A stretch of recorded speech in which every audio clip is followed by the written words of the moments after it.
ahora, antes del break, es cómo son estas herramientas que te provee Xilinx a través del Bytes AI para cuantizar las redes, compilarlas y además, bueno, voy a comentar el optimizador, el pruner, que no está incluido de forma gratuita, y también el profiler, que es bueno, una herramienta evidentemente bastante necesaria cuando queremos saber dónde están los problemas, que nos permite hacer un perfilado de la ejecución.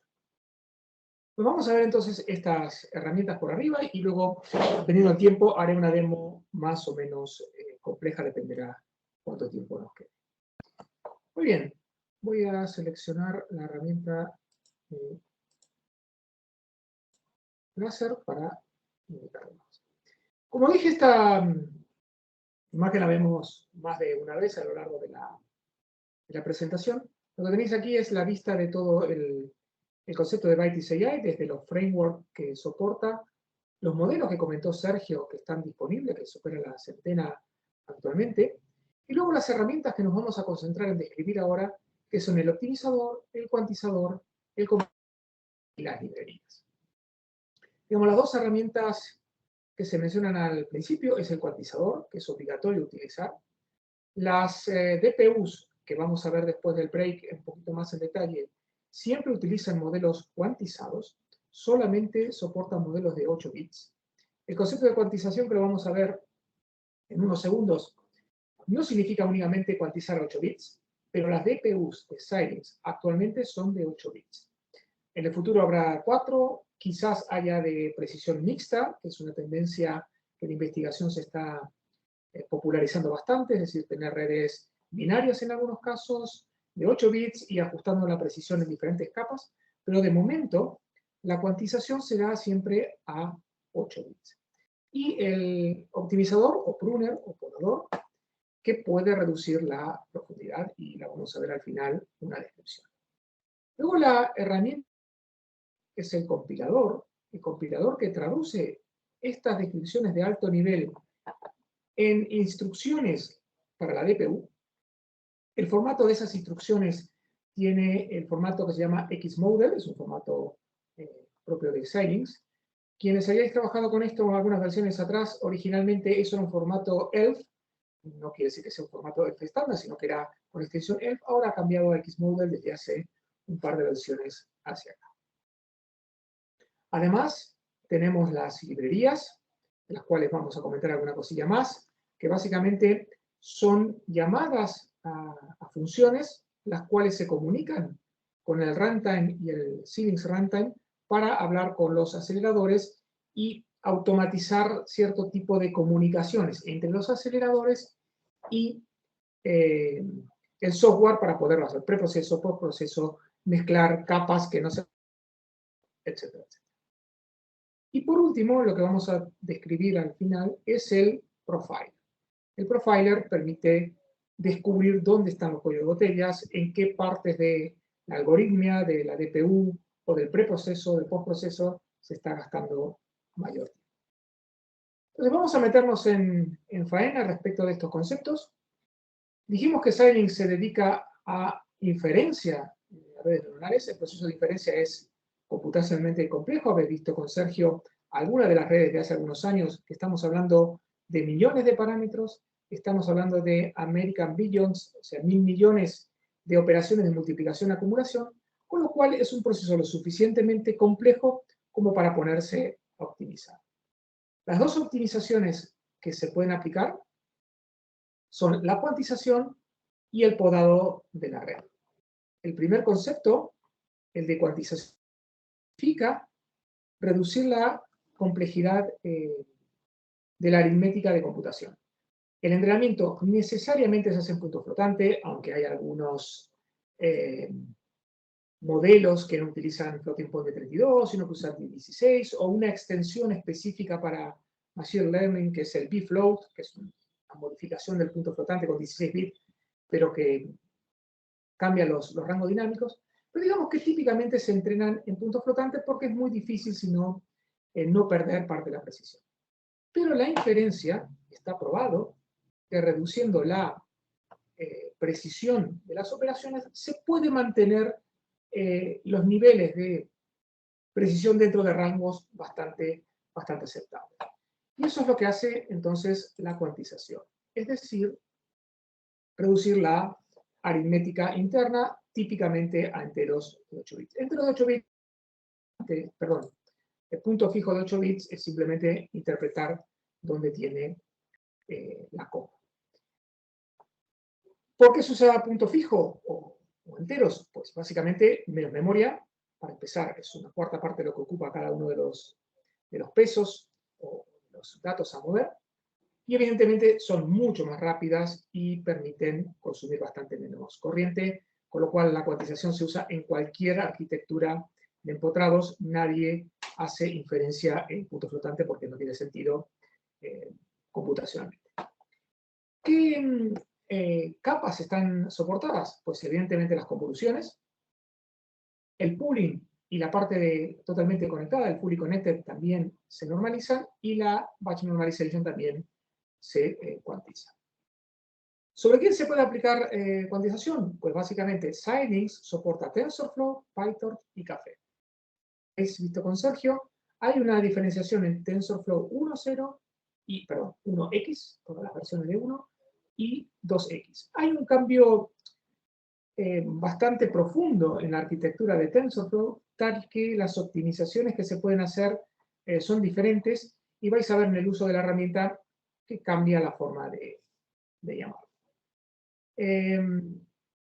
Bueno, aquí repetido cuáles son los frameworks soportados. Este concepto lo voy a comentar más adelante. El concepto de cuantización tiene implícita una cierta pérdida en la precisión, y por eso, para hacer una cuantización más precisa, Xilinx ha creado en esta herramienta una Quantize Aware Training, es decir, hacer un entrenamiento pensando en la cuantización. Y después otra herramienta de fine tuning para recuperar parte de la precisión de la cuantización. Vamos a ver esto en un par de transparencias más adelante. ¿Cuál es el flujo de diseño en general? Pues si partimos de Café o TensorFlow, de PyTorch es similar, lo que tendremos es una descripción del modelo. Habéis visto con Sergio que si es Café es un proto.txt, si es TensorFlow, dependiendo si es versión 1 o versión 2, hay una pequeña diferencia, pero hay una descripción del modelo. Ese modelo, hay un proceso de aplanamiento y una serie de preprocesados independientes de la arquitectura que remueve cierto tipo de capas que son reemplazables y tal, y luego se hace un análisis de los pesos y se ve cómo se puede reducir la precisión, ¿sí? Para poder hacer este proceso de reducir la precisión, el cuantizador nos pide un conjunto de calibración. Habéis visto con Sergio que dependiendo de la red neuronal necesitáis decenas, centenas de miles de ejemplos para millones, dependiendo la complejidad. Pero para este proceso de cuantización se suele utilizar un subconjunto bastante menor del que se utilizó para entrenar, para comparar cuánto se va perdiendo cada vez que reducimos la precisión. Normalmente hablamos del orden de 100 imágenes, 1000 imágenes, en el caso de las redes neuronales de reconocimiento de imágenes. ¿Vale? Como resultado de esto, vamos a tener un modelo cuyos pesos y cuyos valores internos están reducidos en precisión, en particular a 8 bits. Normalmente este resultado no es simulable por las herramientas de alto nivel, como Café o TensorFlow. Normalmente nos da un modelo también simulable para poder comparar la pérdida de rendimiento. Esta transparencia la habéis visto también con Sergio. Hay cuantizadores para las tres herramientas. El nombre de la herramienta de cuantización se llama VyQ Café, VyQ TensorFlow y VyQ PyTorch. Vy es el acrónimo de Vy y Q, o Q es de cuantizador, ¿vale? Bastante intuitivo, y luego el apellido es para qué herramienta. Filosóficamente hacen lo mismo, pero dado que los frameworks tienen características diferentes, son herramientas diferentes. Vamos a ir primero con Café, una cuestión de antigüedad, pero vais a ver que todos los conceptos se repiten en el resto de las herramientas. Si uno quiere cuantizar un modelo en Café, como habéis visto en una transparencia en el grupo anterior con Sergio, por un lado tenemos una definición de cómo es la red a través de un proto.txt. Este es un ejemplo de un proto.txt. En un formato de texto, describe cada una de las capas, cómo se conectan con las siguientes capas. Producto del entrenamiento vamos a tener los pesos en un fichero. Esto típicamente no es editable, es un fichero en binario que suele ocupar bastante, donde están los miles, decenas de miles o centenas de miles de pesos internos dentro de la red entrenada. Están los pesos en este elemento. Y necesita un tercer elemento para poder hacer la cuantización, que es un conjunto de calibración. Como decía, un subconjunto del entrenamiento, típicamente de la orden de centenas o miles de imágenes. ¿Para qué? Para que cada vez que hace un intento de cuantización pueda probar los resultados, a ver qué tal han resultado. ¿Cómo se llama la herramienta? Pues por el comando. Se llama byQCafe, quantize, y se le pasan los parámetros. ¿Cuál es el modelo? ¿Dónde están los pesos? ¿A dónde voy a escribir la salida? La cantidad de iteraciones es un parámetro. Esto, como casi todas las cosas en Machine Learning, hay mucho de conocimiento del tema y entender cuántas veces hay que iterar para converger a una buena solución. Hay que decir cuántas en este proceso, y luego hay una serie de parámetros que tienen que ver con ajustes finos del cuantizador. Lo que me va a sacar como salida el cuantizador es un nuevo proto.txt y un nuevo café model, es decir, los pesos, pero ya cuantizados. Esto va a ser la entrada de mi compilador, es decir, el modelo con menor precisión, más la conexión, esa es la entrada del compilador.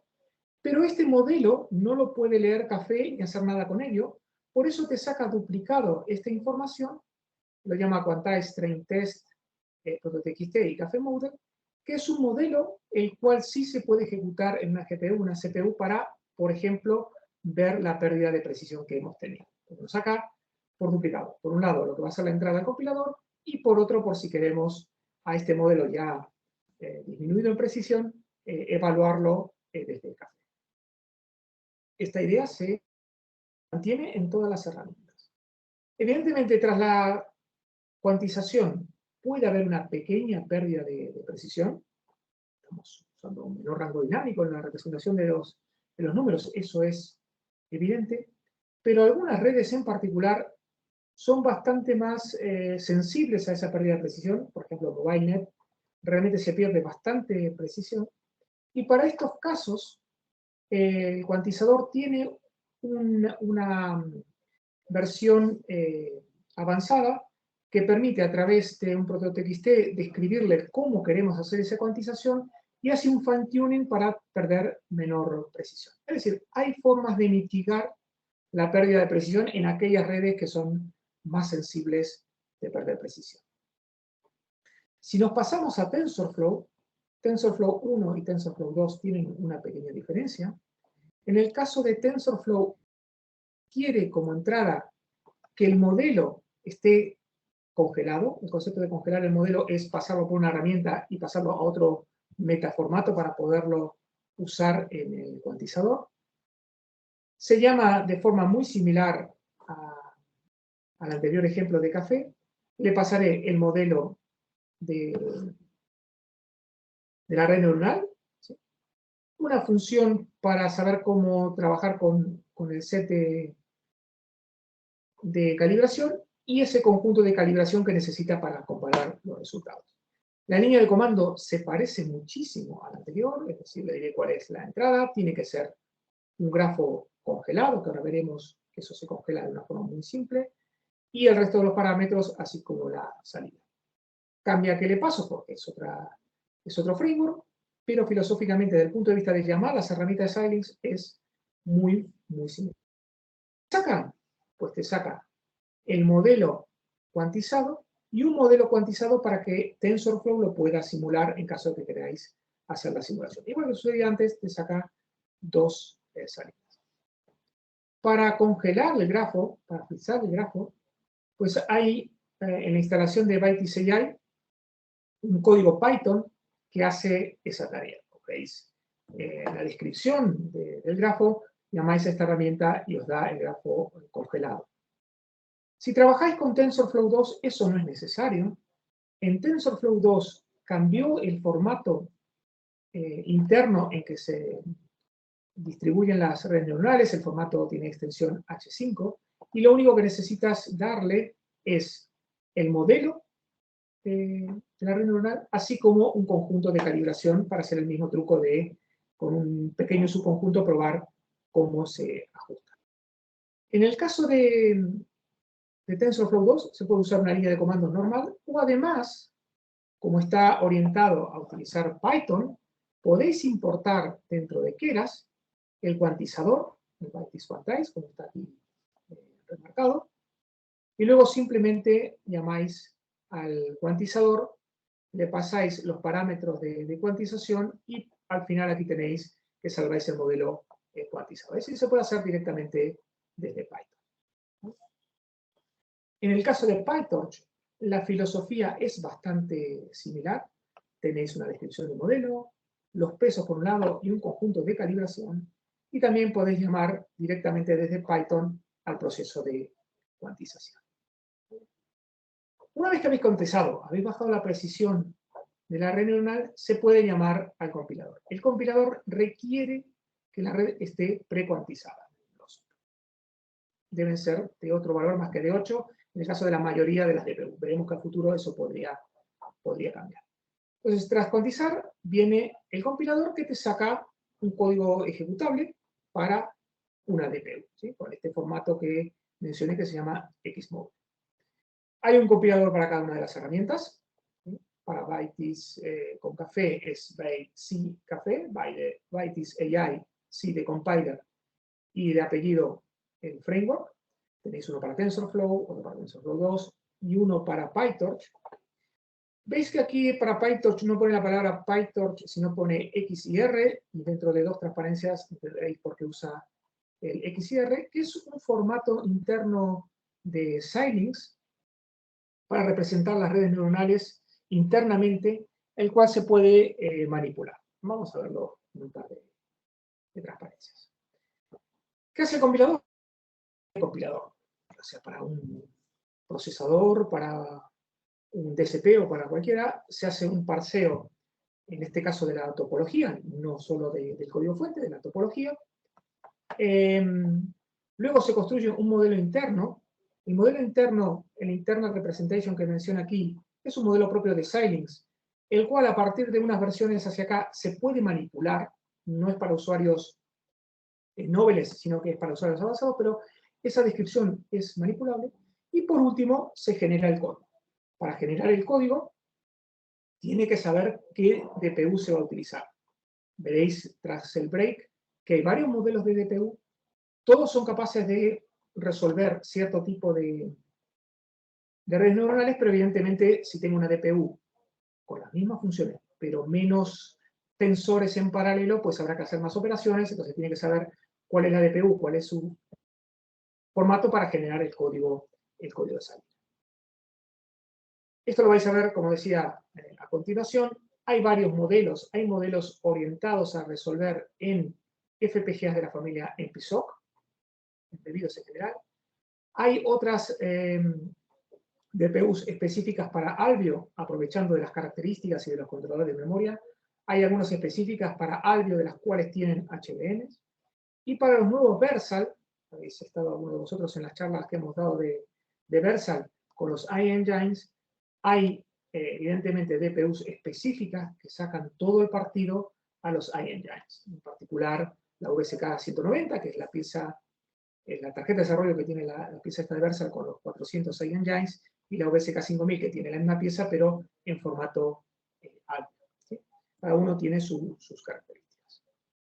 Bien, como decía, genera un formato intermedio, que para no variar le han puesto la X por delante para indicar que es de Xilinx. El Xilinx Intermediate Representation representa en formato de grafo una vez que interpreta la red neuronal. Y esta representación intermedia, lo interesante es que se puede manipular, internamente representa los tensores, operaciones, grafos, transformaciones, almacenamientos, representar una red neuronal absolutamente independiente del framework, ¿vale? Como representación intermedia antes de generar el código, y esa representación intermedia es plausible de ser manipulada a través de una API en Python. Imaginaros. para alguien que está desarrollando a muy bajo nivel y tiene mucho conocimiento de red neuronal. Dice, mira, yo tengo esta red neuronal que está desarrollada en TensorFlow 2, por ejemplo, y tiene un montón de capas, y yo puedo transformar cierto tipo de optimización, pues te podría meter en esa representación intermedia y manipular. ¿Vale? Esta representación intermedia es la que se utiliza cuando se quiere compilar desde PyTorch, porque PyTorch internamente genera esa representación intermedia y el compilador que se utiliza es el de XCR, el CIR, esta representación intermedia. Los compiladores. Hay un compilador para cada uno de las herramientas, para Café, para TensorFlow, TensorFlow 2. Decía que para PyTorch es el compilador de la representación intermedia. Y lo que tenéis son una serie de parámetros. Los parámetros son muy similares, con pequeñas matices dependiendo estas tres herramientas, pero filosóficamente se parecen muchísimo. Es una línea de comandos que se llama by C Café, por ejemplo, para Café, de byte.ci, C de compiler, para qué framework, y se le pasa cuáles son las entradas, el proto.txt y el Café Model, los pesos y la descripción. Este parámetro indica cómo es el ADPU, el ArcJSON, que después lo vamos a ver un poquito más adelante cuando veamos cómo se construye una plataforma, es una descripción de cómo es la ADPU y eso lo utiliza el compilador para saber qué primitivas de bajo nivel dispone. ¿Vale? Y bueno, a dónde lo vamos a sacar y algún par de más. ¿Qué saca el compilador?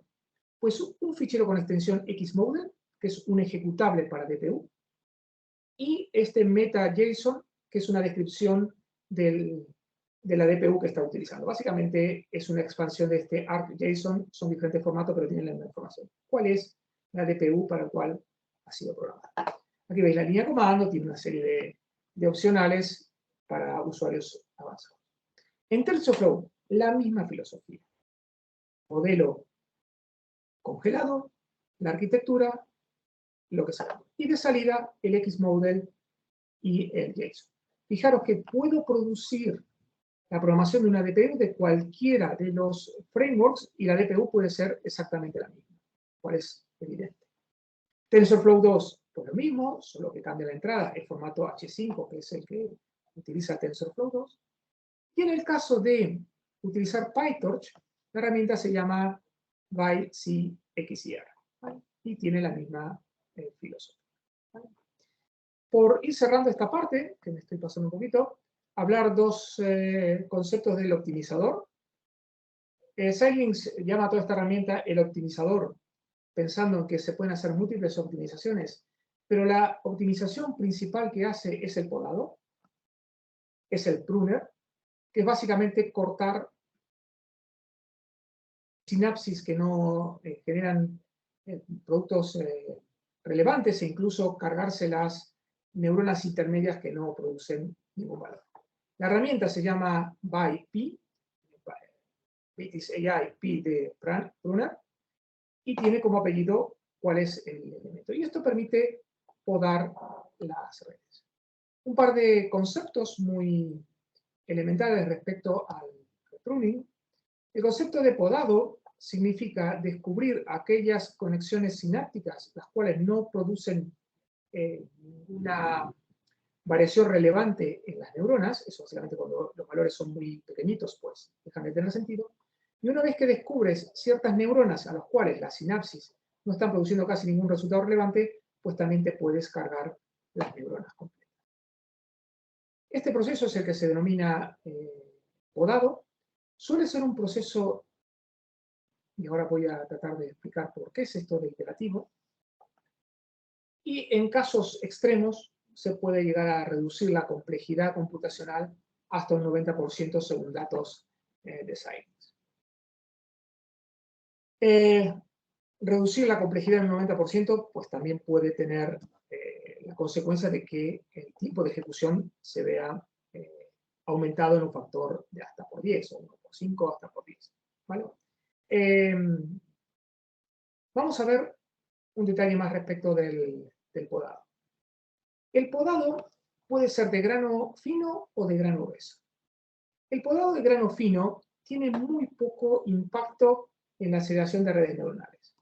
Pensar que a bajo nivel estos aceleradores en realidad son multiplicadores de matrices o operadores de tensores, es decir, cogen múltiples elementos en paralelo. Entonces, si uno quita unas pocas conexiones sinápticas, es decir, valen cero y no tiene sentido hacer esa multiplicación-acumulación, y quita alguna que otra neurona entre medio, no tiene un gran impacto en la aceleración. ¿Por qué? Porque se manda a computar de tensores completos. Tiene sentido cuando te puedes eliminar un kernel completo dentro de la computación. Y ese es el concepto de una optimización de grano grueso. Miremoslo esto de otra forma. Uno cuando está convolucionando, en este ejemplo, una serie de kernels, convoluciones por 1, por 2, imaginemos que tras un análisis de esta red ya entrenada, vemos que un montón de pesos son casi irrelevantes, me podría eliminar alguna de las conexiones, pero si yo tengo pequeñas conexiones que puedo eliminar, desde el punto de vista de computación, que computo a nivel de tensor completo, significa que alguna de estas multiplicaciones, acumulaciones, pero como tú computas a nivel tensor completo, pues poca ganancia tienes. Tiene sentido hacer un análisis y ver si un tensor completo te lo puedes eliminar. De esta forma, estos tensores que se van ejecutando, algunos en paralelo, pero básicamente secuencialmente en la ruta de datos, pues directamente te ahorras una computación completa. Este podado de grano grueso es el que tiene impacto desde el punto de vista tanto del ahorro de área y sobre todo del ahorro en tiempo de computación. Y esto es lo que hace la red, tratar de descubrir qué partes de la red se puede eliminar. El proceso de podado inevitablemente tiene una pérdida de precisión. Esta imagen trata de mostrar lo que sucede en un caso de podado normal. Imaginaros que tenéis una cierta precisión. Reconozco perros, gatos, por usar el ejemplo anterior, con una precisión del 95%. Pues resulta, si yo podo la red neuronal, pues típicamente tengo una pérdida de precisión. Esa pérdida de precisión tiene que ver con que, evidentemente, reconozco menos features. Normalmente, reentrenando esta red, que tiene menos conexiones, puedo lograr recuperar parte de esa precisión.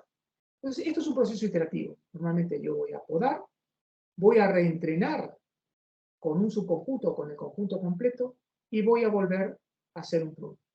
Esto se puede repetir varias veces hasta que en un momento la caída en la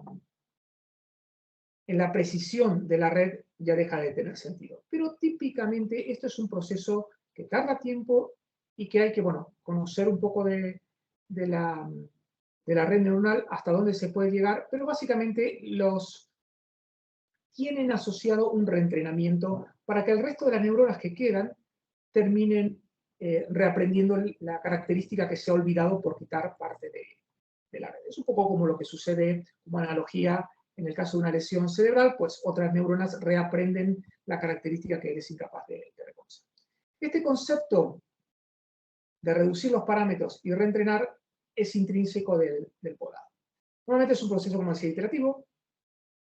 Empiezas con un modelo básico, haces un análisis, podas y tienes que hacer un fine tuning de reentrenar, y luego volverás a podar hasta algún criterio de convergencia en el cual digas, no quiero perder más de tanta precisión. Normalmente uno se puede dar el lujo, en algunos casos, reducir la precisión. ¿Qué más da si reconoce el 97% o el 96%? Pero a veces bajar de cierto umbral no tiene sentido que la red neuronal pierda esa capacidad de reconocer. Y la última herramienta que quería, Profiler, que como os podréis imaginar lo que hace es, en tiempo de ejecución, sacar estadísticos de qué está pasando tanto con la DPU como con el pre y el post procesamiento. La idea es que podemos obtener gráficas de tiempo de ejecución, de accesos a memoria, de todo lo que está sucediendo en un sistema que tiene una DPU. Para esto, para poder utilizar, dándose tiempo, así que voy a acelerar un poquillo, lo que tengo que hacer es el Linux que está ejecutándose, tendré que habilitarle el tracing, y luego tendré una herramienta que se llama Bytes AI Tracer, que me permite sacar un fichero CSV que luego tiene otras extensiones, que es un fichero de movimientos, el cual el Bytes Analyzer te puede mostrar una forma gráfica de qué ha sucedido con los tiempos internos. Lo que comentaba esa Reprofiler, el kernel de PetaLinux que ejecuta el sistema tiene que tener habilitado el tracing de los eventos de bajo nivel. Si el PetaLinux tiene habilitado esto, pues podremos ejecutar el byte trace y sacar todos estos estadísticos. Si normalmente te lo instala cuando utilizas el BART, que es el Bytes Real Time, tendrás una herramienta que te permite hacer el tracing. Básicamente lo que vas a hacer es la aplicación Linux que llama al acelerador, la llamarás con byte trace, y esto lo que va a hacer es levantar los estadísticos y luego desde el Bytes Analyzer lo podrás cargar para ver este tipo de información. Y te aparecen gráficas de este tipo donde puedes ver los accesos a memoria, las frecuencias, las latencias, e incluso puedes integrar en una línea del tiempo todas las llamadas del entorno de tiempo real, cómo va llamando a los aceleradores y todas las APIs de pre y post procesamiento. Es una herramienta muy potente que tiene una curva de aprendizaje no demasiado compleja, pero que lleva su tiempo, pero que puede dar muchísima información de dónde están los conectores.